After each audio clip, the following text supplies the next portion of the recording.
सैकड़ों वर्षों से हमारे दादा परदादा रावण का पुतला फूंकते आ रहे हैं। क्यों? क्योंकि रावण अधर्मी था। नया नया ज्ञान यह है कि रावण अधर्मी नहीं, हमारे बाप दादा अज्ञानी थे।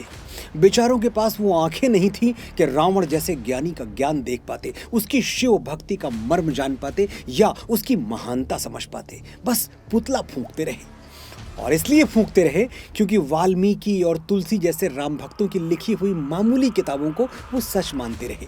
सच तो बरसों बाद व्हाट्सएप पर प्रकट होने वाला था। कहाँ वो सैकड़ों पन्नों की रामायण और कहाँ वो इमोटिकॉन्स के साथ भेजा हुआ 4 लाइन का ज्ञान चक्षु खोल देने वाला message. Ravana was great because he didn't touch Sita without her wish. Translate कर देता हूं। रावण महान था क्योंकि उसने सीता को उनकी इच्छा के विरुद्ध हाथ तक नहीं लगाया। अद्भुत। मेरा तो मन कर रहा है कि मैं अपने वो हाथ तोड़ दूं जिनसे मैंने रावण दहन देखकर तालियां बजाई, वो कलम तोड़ दूं जिससे रावण के विरुद्ध गीत और डायलॉग्स लिखे, वो टीवी तोड़ दूं जिस पर रामानंद सागर की रामायण में रावण के दुष्कर्म देखे। लेकिन इतनी चीजें तोड़ने की जगह सोच रहा हूं आज सिर्फ रावण के बारे में आपका भरम तोड़ दूं। 2 मिनट, सिर्फ 2 मिनट मुझे ध्यान से सुनिए, फिर तय कीजिए रावण कितना महान था।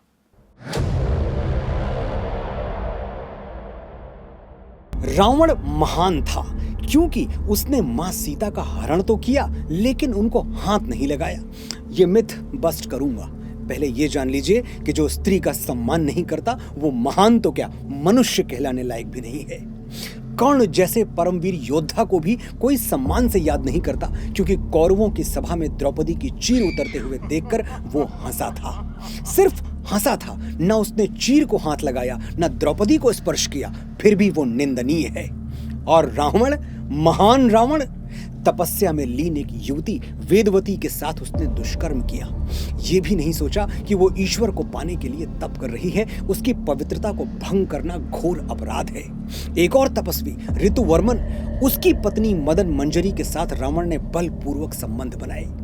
जगत पिता ब्रह्मा, जिनका रक्त रावण की नसों में बह रहा था, उन्हीं की पुत्री पुंजकस्थला को महान रावण ने अपनी महानता का शिकार बना लिया, उसका शील भंग किया। ये सारे अपराध अक्षम्य थे, अनफॉरगिवेबल। लेकिन रावण की महानता इस पर भी संतुष्ट नहीं हुई। उसे तो संबंधों का सर्वनाश करना था, उस विश्वास की धज्जियां उड़ानी थी जो एक बहू अपने ससुराल के बड़े बुजुर्गों पर करती है। कुबेर, जो रावण का भाई था, उसकी होने वाली बहू रंभा के साथ रावण ने दुष्कर्म किया। अपने ही भाई की बहू, अपने ही भतीजे की होने वाली पत्नी। रंभा हाथ जोड़कर रावण को याद दिलाती रही कि वो तो उसके लिए पिता समान है और एक पिता पुत्री के साथ शारीरिक संबंध कैसे बना सकता है। लेकिन ये सवाल न रावण को व्यथित कर पाए, न व्हाट्सएप यूनिवर्सिटी के ग्रेजुएट्स तक कभी पहुंच पाए। और रावण ने मां सीता को अशोक वाटिका में हाथ क्यों नहीं लगाया? क्योंकि वही रंभा जिसका रावण ने शील भंग किया था, उसके पति नल कुबेर ने रावण को श्राप दिया था, यदि वो किसी स्त्री को उसकी इच्छा के विरुद्ध छू भी लेगा तो उसका सर खंड खंड होकर बिखर जाएगा। मां जानकी को हाथ ना लगाने का कारण रावण की महानता नहीं, मृत्यु के लिए उसका भय था।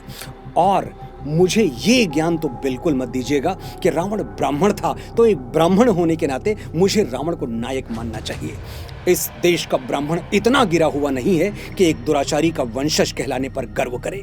गर्व करने के लिए हमारे पास भगवान परशुराम हैं, महर्षि दधीचि हैं, आदि शंकराचार्य हैं, पेशवा बाजीराव हैं, रामकृष्ण परमहंस हैं, राजगुरु हैं, वीर सावरकर हैं, चंद्रशेखर तिवारी आजाद हैं। हमें कोई नायकों की कमी है? एक सांस में 100 गिनवा सकता हूं। रावण मेरा नायक नहीं है और यदि थोड़ी सी भी भारतीयता और सनातन संस्कार बाकी हैं तो आपका भी नायक रावण नहीं हो सकता।